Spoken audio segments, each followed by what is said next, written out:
White noise warning. I'm staying at my grandma's place for the week. She's been gone a while. The house is frozen in time. Plastic on the couches. Yellowed curtains. Heavy air that smells like lavender and something sweet that's rotting underneath. And the TV. A huge, ancient thing sitting in the living room like a dead eye. It barely picks up anything anymore. No cable. No real channels. Just static. I left it on the first night. I don't even know why. Maybe it felt less lonely. Maybe I didn't want to hear the house breathing. The static wasn't like I remembered. It was darker. It had depth. It felt like falling forward into something you couldn't see.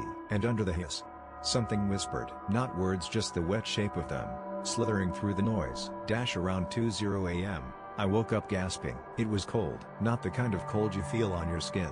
It was in my teeth, my bones. The TV light flickered down the hallway, stuttering like a dying heartbeat. I sat up in bed, blanket clutched tight, and stared into the gray light pouring from the living room. And something moved, just outside my door. I barely saw it, just a long, stuttering shape dragging itself across the floor, glitching forward like a skipped frame. It scraped the air as it moved, like nails down a blackboard, like meat on stone. I couldn't breathe. I couldn't scream. The thing stopped in the hallway, silhouetted by the twitching static glow. It didn't look human. It looked like something trying to remember being human. It jerked once, then craned its head toward me, and the static roared in my ears. I slammed the bedroom door shut and braced against it. I unplugged the TV, smashed the plug against the floor until the prongs bent, ripped the damn cord out of the wall. Silence collapsed onto the house like a funeral shroud, but the cold stayed. The wrongness stayed. I shoved a dresser in front of the door, pulled every blanket and sheet over me, held my breath. I thought it was over. It wasn't. Just now, I went to the kitchen.